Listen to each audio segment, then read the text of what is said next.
질문 가운데는 대답을 얻기 위한 질문이 아니라 답을 가지고 있지만 그 답을 더 강조하기 위해서 묻는 질문이 있죠. 그 질문을 수사적 질문이라고 그렇게 말을 합니다. 말씀드린 것처럼 듣는 사람으로 하여금 그 답을 강조해서 들려주기 위한 수사적인 어떤 방법이라고 할 수 있겠죠. 그렇습니다. 오늘 하나님께서 특별히 이 방법을 사용하시는 것을 볼 수가 있는데 몇 차례 사용하여 하심으로 오늘 들려주시고자 하는 그 말씀을 우리들에게 강조해서 들려주십니다. 자, 그렇다면 그 말씀이 어떤 것인지 한번 우리 들어보도록 하겠습니다. 자, 27절 말씀입니다. 같이 읽겠습니다. 시작. 그런즉 자랑할 때가 어디냐? 있을 수가 없느니라. 무슨 법으로냐? 행위로냐? 아니라 오직 믿음의 법으로니라. 그런즉 자랑할 때가 있느냐? 이어지는 말씀이 단호하지요? 아니라 있을 수 없느니라. 그렇습니다. 강조하여 들려주고 싶은 말씀은 자랑할 수 없다는 것입니다. 그렇습니다. 진리의 말씀에는 애매모호함이라고 하는 것이 없지요. 오늘의 이 말씀이 바로 복음을 이해하는 매우 중요한 키워드가 된다고 말씀드릴 수가 있습니다. 솔직히 우리 안에는 뭔가 자랑하고 싶은 속성이 꽤나 있지요. 더 정확하게 말하면 못 말릴 정도로 우리는 그 의식을 가지고 살아갑니다. 복음을 깨닫기 전에는 바울도 꽤나 이 자랑의 갑옷을 입고 살았던 사람입니다. 자신의 출신에 대해서 항상 그래도 자신이 초대왕인 사울의 혈통을 가지고 있는 베냐민 지파라고 하는 그 사실을 늘 자랑스러워했습니다. 학력 비슷한 그런 내용이 나오면 내 앞에서 그런 말 하면 안 되지. 당대 최고의 율법학자인 가말리엘으로부터 공부한 사람이라고 하는 그 의식이 꽤나 대단했습니다. 신앙으로 따지면 최고의 율법주의자인데다 으뜸 히브리인으로 율법의 의로는 흠이 없다는 것을 항상 자랑스러워했습니다. 한마디로 자랑이 존재의 이유였고 그만큼 스스로 높아지고자 하는 자고가 하늘을 찔렀던 그런 사람입니다. 그런 그가 복음을 깨닫고 나서 들려주는 말씀이 오늘 이 말씀이에요. 그때는 내가 몰라도 한참 몰랐습니다. 자랑을 하다니요. 터무니없는 말이지요. 로마서를 이해하는 데 있어서 가장 중요한 키워드는 하나님의 의라는 말씀을 드렸습니다. 하나님의 진노가 하늘로부터 나타난다 라는 것으로 이제 복음이 시작이 되죠. 그렇다면 하나님의 진노가 도대체 무엇 때문에 하늘로부터 나타나는 것일까? 그렇습니다. 사람들의 불의 때문이라고 성경은 그렇게 들려주고 있습니다. 그렇다면 하나님의 의의 상대어는 뭘까? 자기 의입니다. 다르게 표현하면 자기 자랑. 자기의란 말씀드린 것처럼 자기 자랑을 말하는 것으로 부활하신 예수님을 만나기 전에 바울이 입고 있던 그 견고한 갑옷이 바로 자기 의의 옷입니다. 그것이 바로 자기 자랑이라고 하는 자기의인데, 다른 말로 표현하면 교만 의식으로, 이 교만은 피조물인 인간이, 그것도 전적으로 부패하고 무능한 인간이 하나님을 필요로 하지 않는 태도, 꼭 하나님 있어야 사는 건 아니지. 그러기에 하나님께서 가장 싫어하시는 것이 바로 교만이요.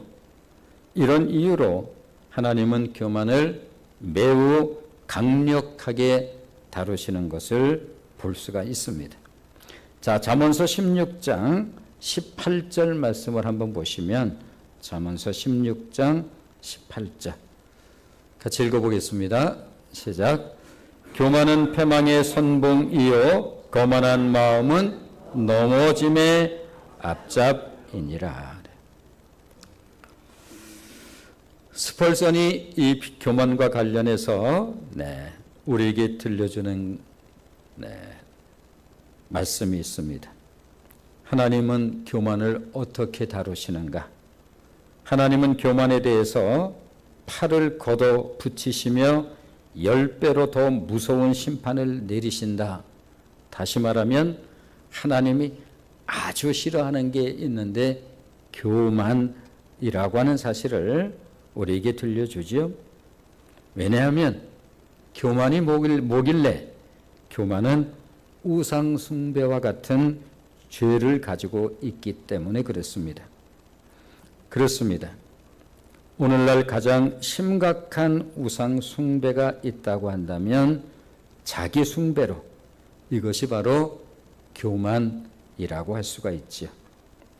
자, 그렇다면 왜 자랑하면 안 되는 것일까? 우리에게 못 말릴 정도로 가지고 있는 것이 이 자랑 기질인데, 무슨 이유로 하나님께서는 우리에게 그토록 목에까지 차 있는 이 자랑의식, 조금 의식이 떨어진 사람들은 그냥 대놓고 자랑하고, 또 그 대놓고 자랑하는 자랑을 들으면서 기분이 상해지고, 인간이 가지고 있는 기질 성향이죠. 그래서 조금 또 생각을 하는 사람은 은근히 그것을 좀 돌려서 자랑하고, 자랑하지 않는 것처럼 꺼내서 그것을 자랑하고, 이것이 우리들이 가지고 있는 자랑 기질이죠. 자, 그렇다고 한다면 왜 자랑을 하면 안 되는 것일까? 그렇습니다. 오늘 본문은 이제 그 이유를 하나씩 우리에게 들려주십니다.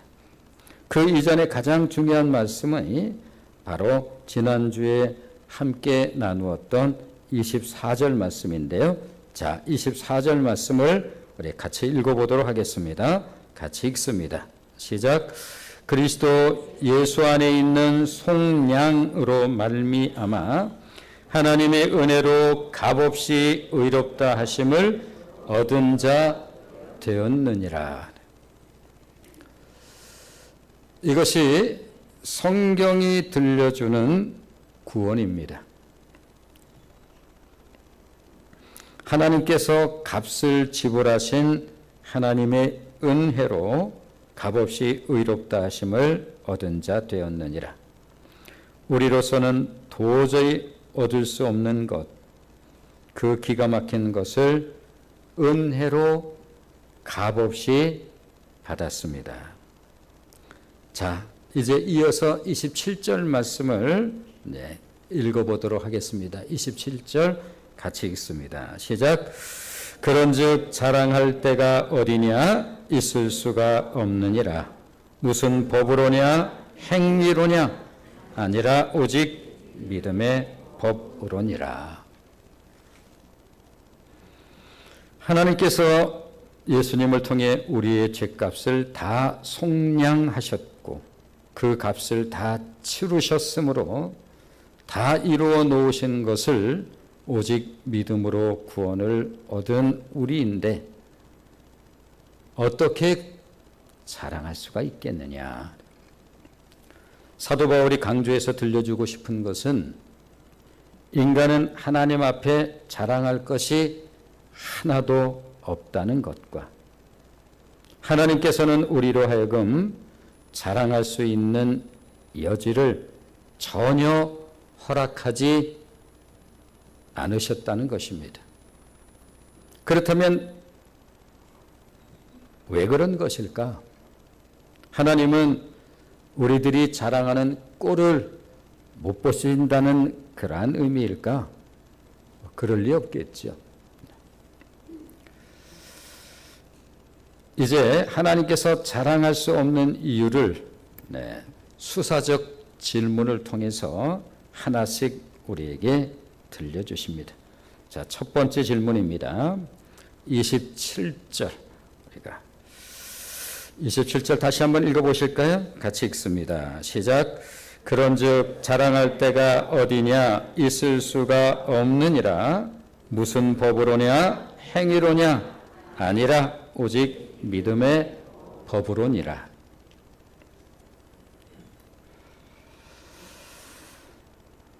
예수님께서 속량하실 수밖에 없다는 것은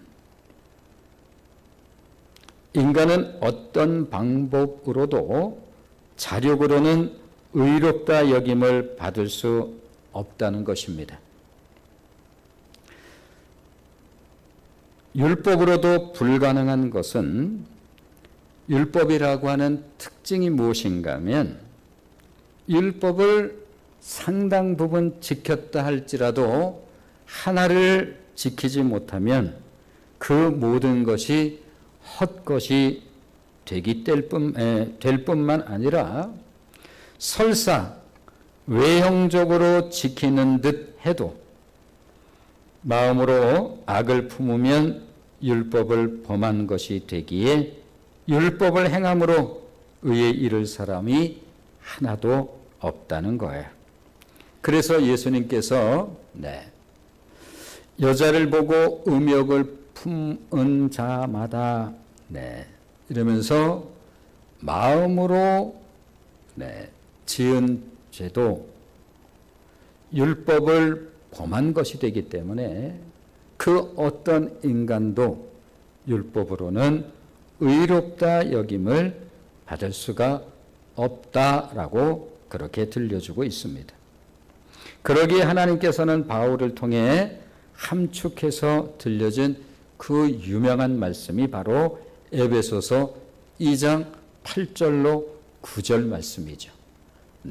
길지 않지만 우리가 자랑하지 못하는 이유, 자랑해서는 안 되는 이유를 우리에게 정확하게 들려주고 있습니다. 자, 한번 같이 읽어보겠습니다. 시작. 너희는 그 은혜에 의하여 믿음으로 말미암아 구원을 받았으니 이것은 너희에게서 난 것이 아니요 하나님의 선물이라. 행위에서 난 것이 아니니 이는 누구든지 자랑하지 못하게 함이라. 못을 쾅 박았습니다. 절대로 이런 뜻이죠. 우리의 구원이 무엇인지, 왜 자랑할 수 없는 것인지 정확하게 들려주고 있습니다. 근본적으로 구원이라고 하는 것은 우리에게서 난 것이 아니라 하나님께서 주신 선물이기 때문에 그렇다는 거예요. 우리의 행위로 말미암은 것을 가지고 그야말로 주님께서 그 처절하게 소위 하나님의 최선이요 하나님의 지혜가 십자가라는 말씀을 지난번에 드렸습니다. 그렇게 우리로서는 하나님의 은혜로 값없이 주어진 것인데 그리고 우리가 한 것이 있다고 한다면 그것을 믿음으로 받은 것, 그것이 전부인데, 만일 그것을 가지고 자랑을 한다고 한다면 이런 천국이 세상에 어디 있을 수가 있을 것이며, 하나님을 대하여는 이처럼 민망한 일이 또 있을 수 있겠느냐. 그래서 하나님께서 수사적 질문을 통해서 자랑할 수가 있느뇨? 어떻게 자랑할 수가 있겠느냐? 그럴 수 없느니라. 에베소서에서는 아예 무엇을 쾅 박아놨어요. 자랑이라는 단어를 누구든지 자랑하지 못하게 함이라. 그렇다면 왜 이토록 하나님께서는 자랑을 할 수 없게 하신 것일까? 그것은 이 구원의 진리가 훼손되어서는 아니 되기 때문에 그렇습니다. 아까 말씀드린 것처럼 우리 하나님은 우리가 자랑하는 꼴을 못 보시나 봐. 그럴 리가 있겠어요?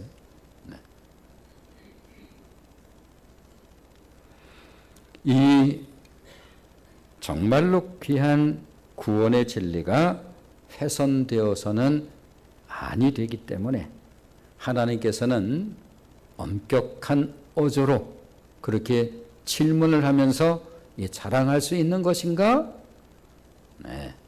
아니라 아주 단호하죠. 에베소서에서는 아예 정확하게 못을 쾅 박습니다. 그 누구도 자랑하지 못한다.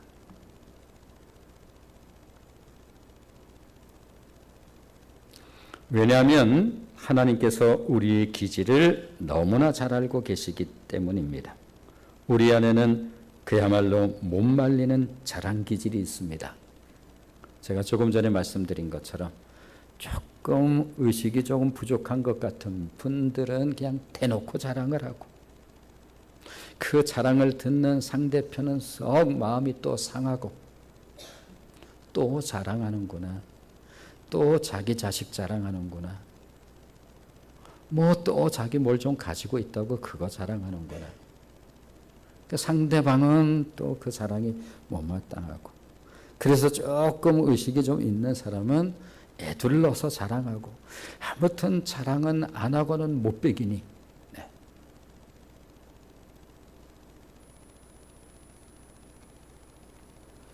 이미 앞에서 하나님께서 그토록 엄한 톤으로 책망하신 것이 바로 자랑 기질, 교만 기질인 것이지요.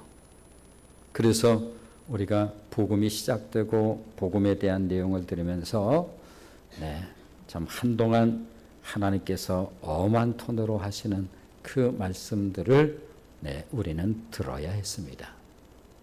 그것을 괜히 듣는 것이 아니라 그것은 말씀드렸던 것처럼 MRI를 찍는 것은, 우리가 초음파 검사를 하는 것은 우리 보이지 않는 저 내면 깊숙이에 들어있는 우리의 실체를 하나님께서 그렇게 드러내 주셨던 거예요.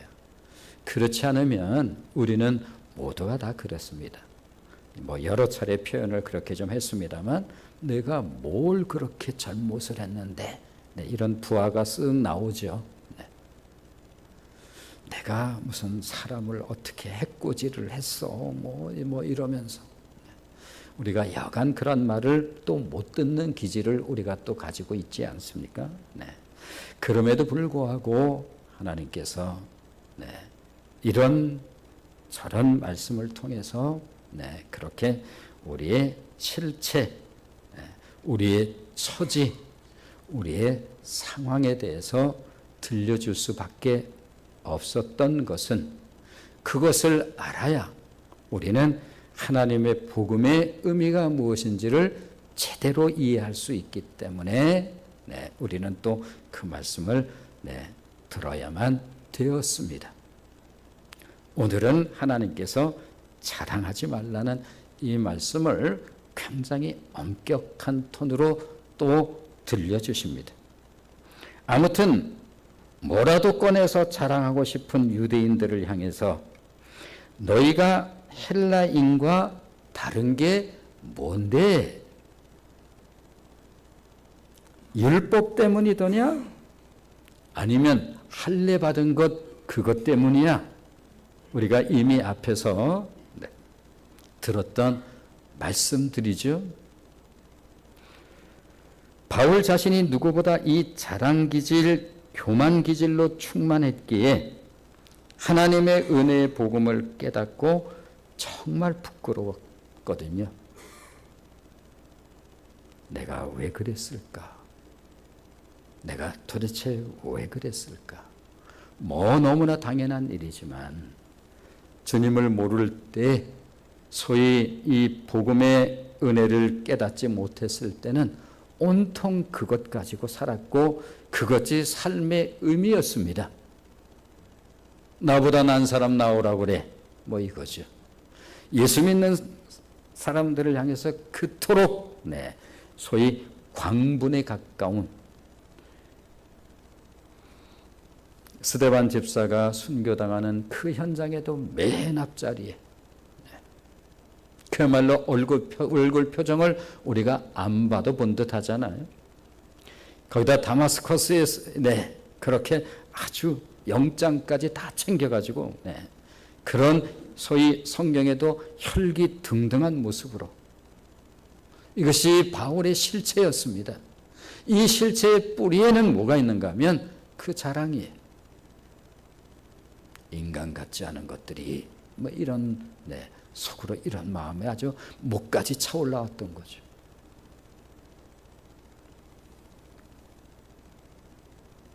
그러므로 은혜로 구원받은 우리들이 언제나 경계해야 할 것이 있다고 한다면 바로 자랑 기질입니다.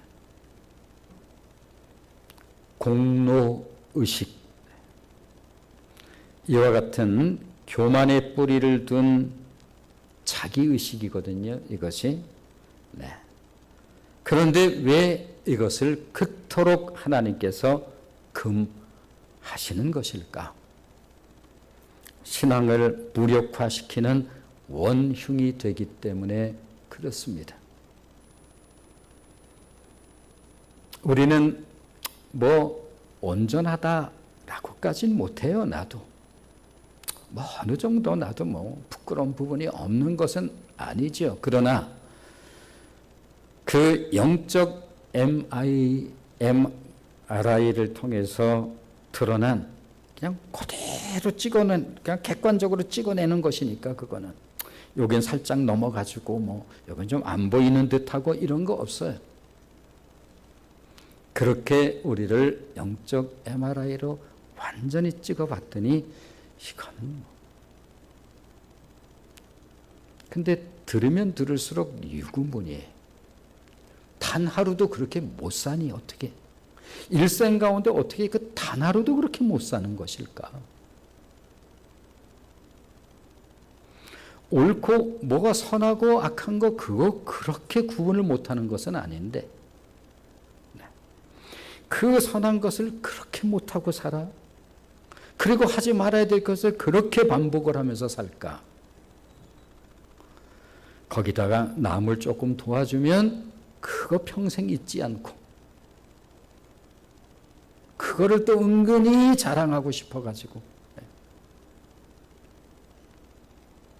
내가 이렇게 저렇게 좀 도와줬었는데 아이 큰 건 아니야.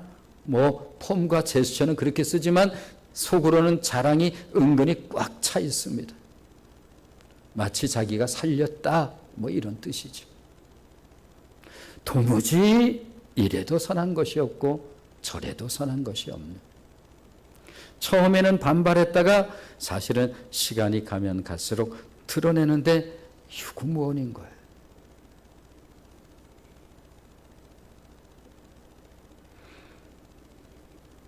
그러므로 우리들이 언제나 경계해야 할 것이 있다면 바로 자랑기질, 공로의식 이런 거예요.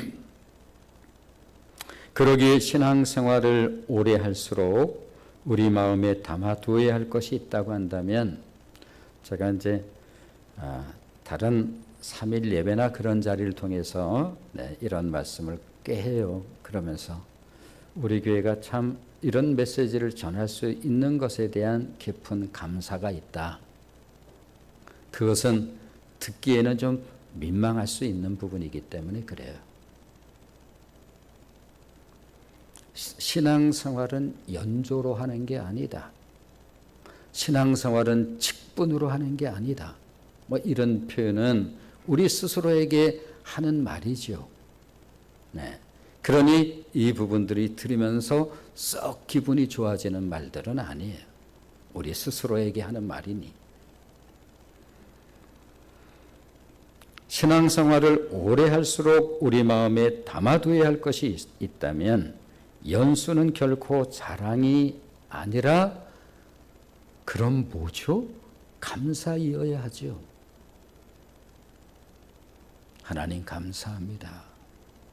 참 하루에도 온전치 못한 이런 성정을 가지고 살아가는 내 나인데 이렇게 신앙생활 할 수 있도록 주의 성령께서 이끌어 주심에 대한 감사지 어떻게 그것이 자랑의 거리가 될 수 있겠느냐라고 하는 거예요. 또 하나 빠질 수 없는 것은 직분의 위험함이지요. 직분이라고 하는 것은 그래서 이 부분도 3일 예배나 이런 시간들 통해서 직분은 계급이 아니다. 듣누리 목사인 저를 포함해서요. 당연히.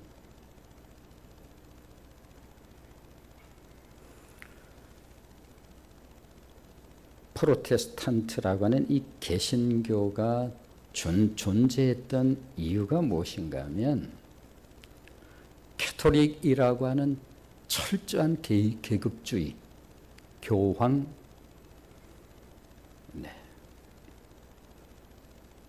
추기경, 주교 이렇게 이어지는 철저한 계급주의인 캐톨릭에 반하여 만인 제사장이라고 하는 그 말씀에 대한 신앙 철학으로 세워진 것이 개신교인데 개신교가 똑같이 계급주의를 딱딱하게 가지고 있다고 한다면 그것이 진정한 개신교일 수 있겠느냐라고 하는 거예요. 그래서 우리 스스로에게 그것을 끊임없이 들려주는 거예요. 직분이 계급이 아닌 이유. 철저한 소위 성직자와 소위 평신도라고 말하는 그래서 종교개혁 이전에는 성경조차도 평신도들한테는 주어지지 않았던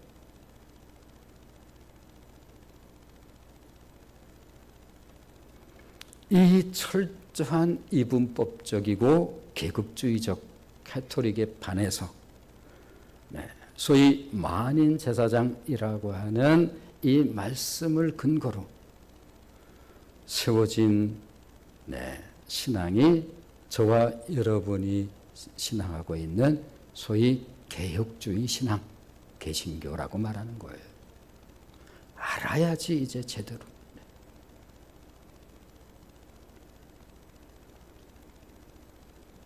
그러므로 직분은 헌신과 섬김의 직분이지 결코 계급이 아니다라고 하는 이것이 은근히 뭔가 있는 것 같은 그 의식을 다루지 못하면 이 진정한 교회라고 어떻게 말할 수 있겠는가라고 하는 거예요. 디모데전서 1장 12절로 14절 말씀은 그러므로 교회가 신비에 두고 새겨야 할 말씀이라고 할 수가 있겠지요. 자, 한번 같이 읽어보겠습니다. 시작. 나를 능하게 하신 그리스도 예수 우리 주께 내가 감사함은 나를 충성되이 여겨 내게 직분을 맡기심이니 내가 전에는 비방자요 박해자요 폭행자였으나 도리어 긍휼을 입은 것은 내가 믿지 아니할 때에 알지 못하고 행하였음이라. 우리 주의 은혜가 그리스도 예수 안에 있는 믿음과 사랑과 함께 넘치도록 풍성하였도다. 과거에 온통 자랑으로 이 자랑의 갑옷을 입고 그렇게 목이 곧을 대로 곧었던 바울이 훗날 예수 그리스도를 만난 이후에 너무 부끄러웠죠. 지난 날이. 그래서 디모데에게, 사랑하는 디모데에게 편지를 쓰면서, 이게 목회서신이라고 하는 거예요. 디모데전서는 목회서신에, 목회는 이렇게 하는 거야. 그러한 말씀을 나누면서 나를 능하게 하신 그리스도 예수 우리 주께 내가 감사함은 나를 충성되이 여겨서 직분 받을 자격 없는 나를 하나님께서 충성되이 여겨서 이 직분을 나에게 맡겨주셨노라. 내가 전에는 말할 수 없는 자, 그런 자였건만 하나님께서 그것을 생각하지 아니하시고 긍휼을 입혀주심으로, 그러므로 우리 주의 은혜가 그리스도 예수 안에 있는 믿음과 사랑과 함께 넘치도록 풍성하였도다. 교회가 이 은혜로 충만하면 그건 자연스럽게 성령의 충만함이 예배 안에, 교회 안에 충만히 임하는 거예요. 근데 거기에 이런 의식이 겉으로는 아니라도 속으로 있다고 한다면 그건 차마 하나님께 할 수 없는 일이죠.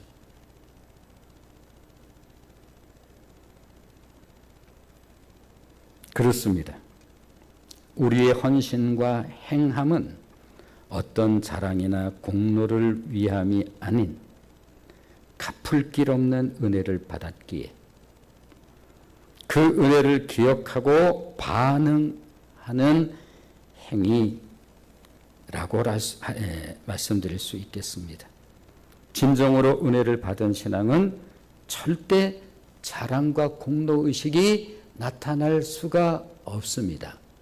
그러므로 만일 어떤 사람이 뭔가 자랑으로 드러나고 어떤 공로의식으로 드러난다면 필경 정확한 것은 무엇인가 하면 바른 은혜를 못 받았다는 뜻이에요.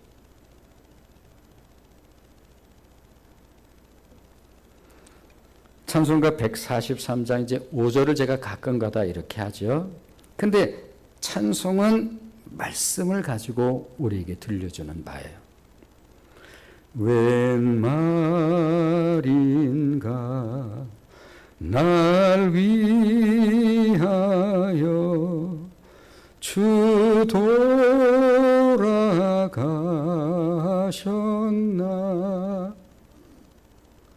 그 다윗이 궁금했던 그거죠. 그 옛날 밤하늘을 보면서 저 우주 만물을 지으신 그 창조주 하나님이 도대체 왜 나를 사랑한다는 거지? 문득 사람이 무엇이간데, 인자가 무엇이간데 도무지 헤아릴 수가 없다. 이 벌레 같은 날 위해 옳은 것 제대로 한번 못하고 사는 나를 큰 해 받으셨나.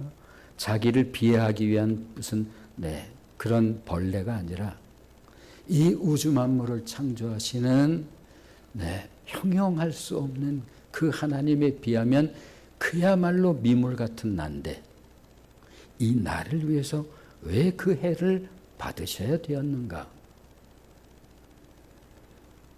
그래서 5절 이렇게 찬송을 하는 거예요. 늘 울어도 눈물로서 못 갚을 줄 알아. 그것이 은혜가 감사해서 내가 매일 눈물을 흘린다 할지라도 그 눈물로 어떻게 그 은혜를 갚을 수가 있겠습니까? 그런데 가지고 있는 것은 그냥 이 몸입니다. 하나님. 몸밖에 드릴 것 없어 이 몸 바치니 이거라도 드릴 수 있을까요? 이것이 교회 안에서 무엇을 행세라는 단어도 써요. 이 모든 단어는 다 우리에겐 듣기 불편한 단어들이에요. 교회에서는 행세하면 안 돼요. 그건 너무 부끄러운 일이에요. 그건 무지한 일인데 그 무지를 모르기 때문에 그렇게 하는 거예요. 만 가지 은혜를 다 받았는데 아니 뭘 꺼내놓고 자랑을 하려고 그러는 겁니까?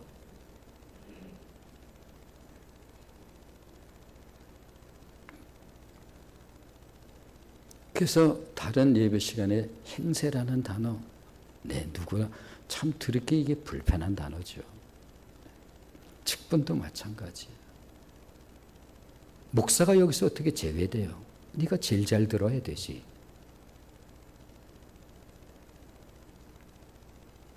그러므로 이 찬송에 자랑의 흔적이 있습니까? 자랑의 흔적이 없잖아요. 근데 뭘 자랑하려고 그러는 거야 도대체?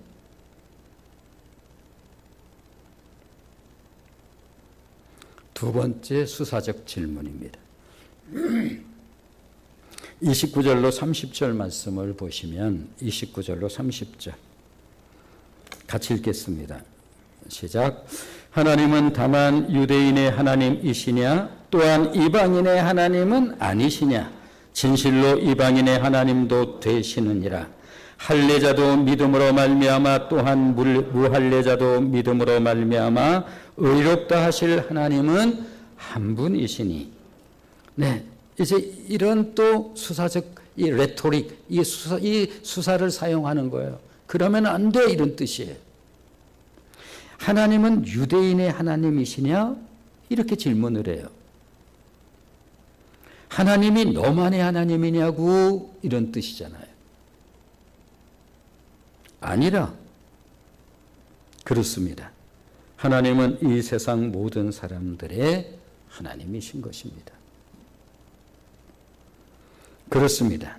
인간은 끊임없이 좀 자기는 다르다라고 하는 것을 끊임없이 드러내고 싶은 거예요. 이 못 말리는 기질.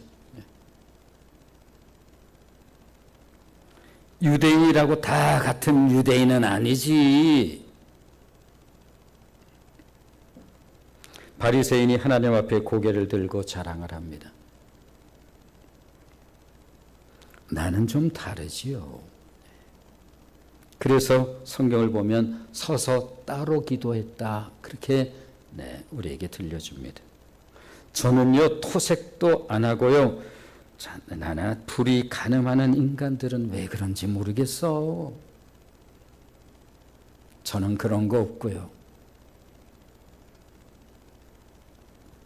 저는요 1회에 2번씩 금식하고 11조 드립니다. 그러나 하나님의 눈에는 모든 사람이 구원받아야 할 죄인으로 보일 뿐.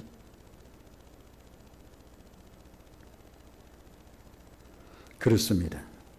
하나님은 교회 안에 하나님뿐만 아니라 교회 밖의 하나님이시기도 하지요. 하나님이 교회 밖의 하나님이에요? 그럼 교회 오는 게 뭐예요? 끊임없이 나누고 싶은, 저들과 다르다는 것을 끊임없이 뭔가 좀 얘기를 듣고 싶은. 그런데 그런 얘기 안 해요. 우리의 요구처럼.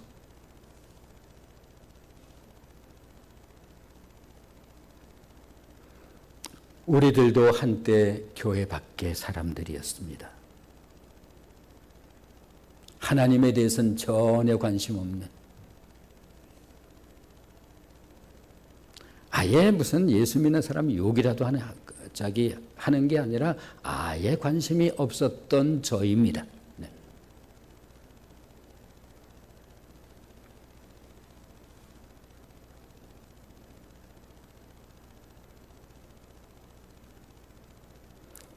누가복음 15장에 집에 있는 첫째 아들이나 집을 나갔던 탕자처럼 하나님은 교회 안에 있는 우리를 사랑하시듯 교회 밖의 사람들 역시 사랑하시는 하나님이십니다. 제가 하나님을 전혀 몰랐을 때, 관심도 없었을 때, 그때도 하나님이 저를 사랑하셨나요? 그렇습니다. 내가 하나님에 관심이 없을 뿐,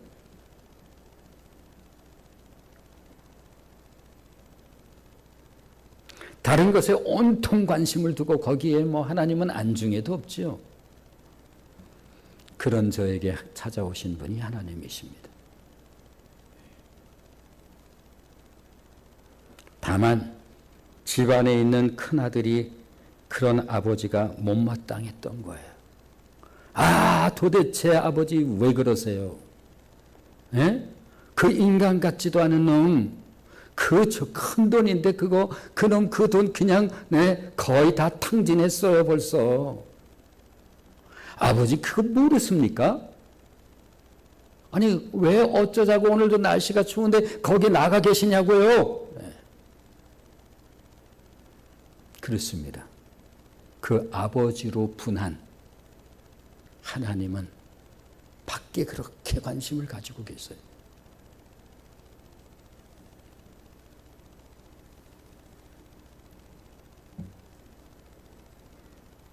우리들 또한 그럴 수 있다는 것을 아셔야지요. 네.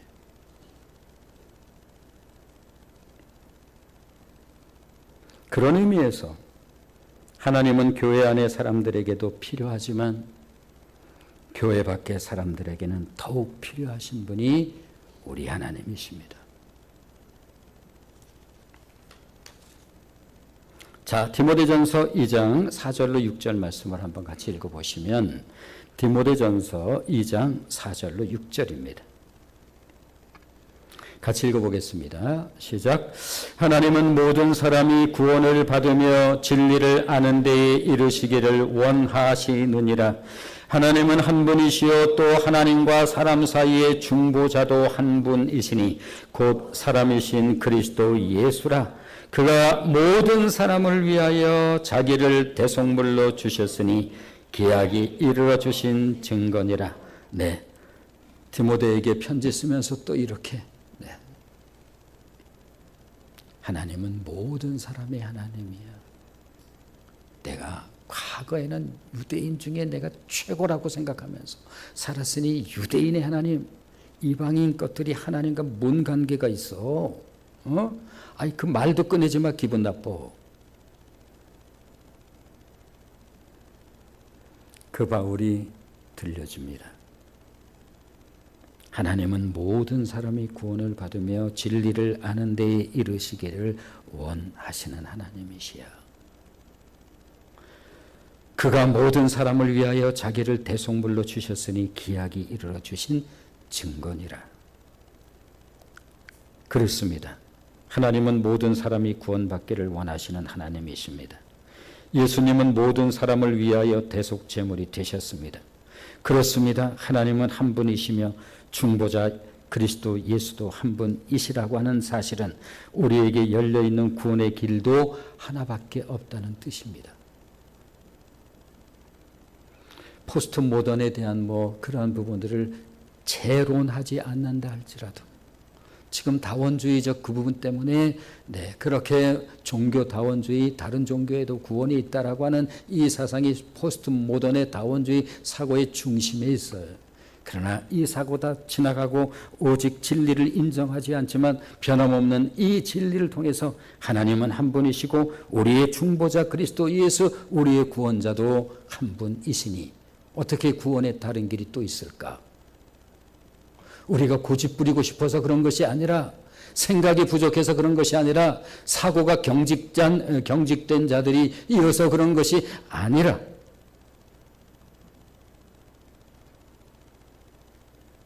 왜 그럴까요? 기독교를 제외한 모든 종교의 구원관은 인간의 공로를 통해 구원에 이르는 일종의 공로 사상입니다. 우리 기독교는 그런 게 아예 없습니다.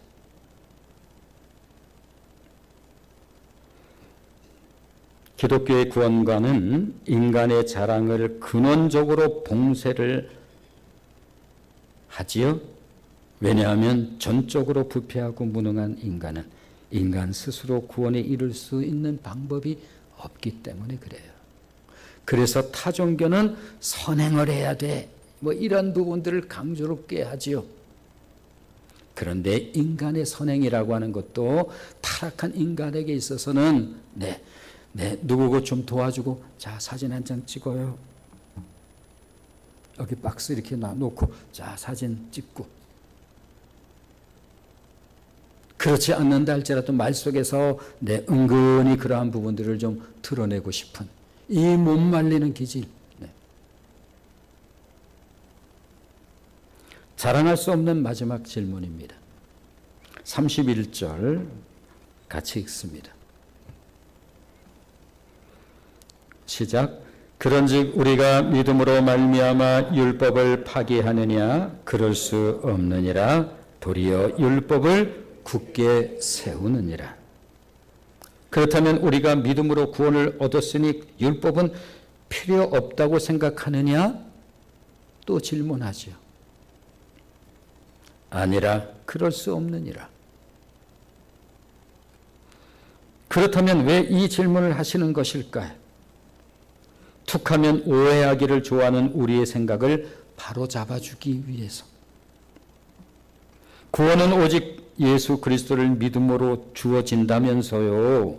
그럼 율법 필요 없는 거 아니에요? 네. 속으로 싫지 않은 우리의 질문입니다. 필요 없겠네요, 뭘. 왜냐하면 율법을 지킨다는 것이 여간 어려운 일이 아니기 때문에 그거 좀 없애버리고 싶은 마음이 우리 가운데 있기 때문에 그렇습니다. 마음대로 하고 싶어서요.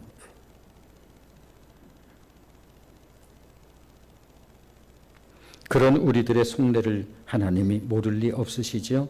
단호하십니다. 그럴 수 없느니라 도리어 율법을 굳게 세우느니라. 예수님도 이 부분에 대해서는 이렇게 우리에게 들려주셨습니다. 마태복음 5장 17절 은혜를 돕는 말씀으로 한번 읽어보겠습니다. 같이 읽습니다. 시작. 내가 율법이나 선지자를 폐하러 온 줄로 생각하지 말라. 폐하러 온 것이 아니요 완전하게 하려 함이라. 그러므로 우리들이 구원을 받을 수 있는 의는 예수 그리스도의 의가 우리에게 전가된 의로 죄인인 우리들을 의롭다고 여겨주신 즉 칭의. 우리 여전히 죄성을 가지고 있잖아요. 우리를 하나님께서 의롭다 여겨주셨는데 우리는 여전히 죄성을 가지고 있어요. 이게 뭐죠? 그렇습니다.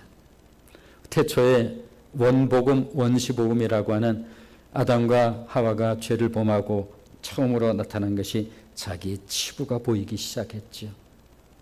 무화과 나무 쬐끔 가면 말라서 부스러지고 말라 부스러지고 하나님께서 누군가 죽어야 누군가 산다. 대속의 원리예요. 피 흘림이 없은즉 죄 사함이 없느니라. 내 짐승을 하나님이 잡으셔요. 누구를 위해서? 아담과 하와를. 예수 그리스도의 예표죠. 그리고 그 가죽으로 치부를 덮어줍니다. 이 덮는 개념. 여전히 죄성을 가지고 있어요. 우리 예수 그리스도의 의의 옷으로 예수 그리스도의 보혈로 우리를 덮으시는 그 은혜, 이것을 신학적으로 칭의라고 말하는 거예요.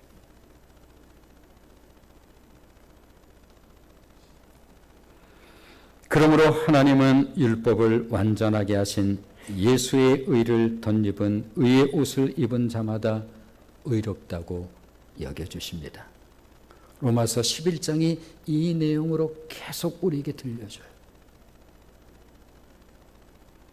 따라서 우리에게 자랑이 있다면 오직 예수 그리스도가 우리의 자랑일 뿐, 십자가가 우리에게 영원한 자랑인 이유인 것입니다. 이런 은혜로 교회가 예배 공동체로 그렇게 세워진다고 한다면 하나님께서 뭘 누르려고 그러신 분이 아닌 거예요. 예수님이 당신의 제자들 뭔가 좋은 일이 있을 거라고 예수님 따른 거지 뭐 그냥 뭐 따랐겠어요? 저분 보니까 보통 분 아니야. 아마 좋은 날 좋은 시간 올 거야. 그때 오른편 왼편 맨 생각이 이 생각밖에 없어요. 예수님이 정말 답답하게 가르쳐 주셨을 거예요. 으뜸이 되고자 하느냐? 맨 나중이 되라. 첫째가 되고자 하느냐? 끝이 되라. 그러면 그 꼴을 못 봐서 우리 예수님이 그렇지 않다니까요. 그게 진짜 높음이야. 그래서 우리 한뜻교회의 직분의 분들은 정말 존경을 받고, 그 따라서 하고 싶은, 저 모습 따라서 나도 언젠가 저런 신앙, 그 후에 신앙의 사람들이 또 그 모습 따라서 보면서 언제나 그 모습 보면 나는 언제 저런 신앙의 모습을 가지고 나도 신앙생활을 할까. 그 앞에 서면 이렇게 고개가 숙여지고. 갈라디아서 6장 14절 말씀을 읽으면서 마치겠습니다. 갈라디아서 6장 14절 같이 읽습니다. 시작. 그러나 내게는 우리 주 예수 그리스도의 십자가 외에 결코 자랑할 것이 없으니 그리스도로 말미암아 세상이 나를 대하여 십자가에 못 박히고 내가 또한 세상을 대하여 그러하니라. 아멘. 기도합니다. 자비로우신 하나님, 은혜를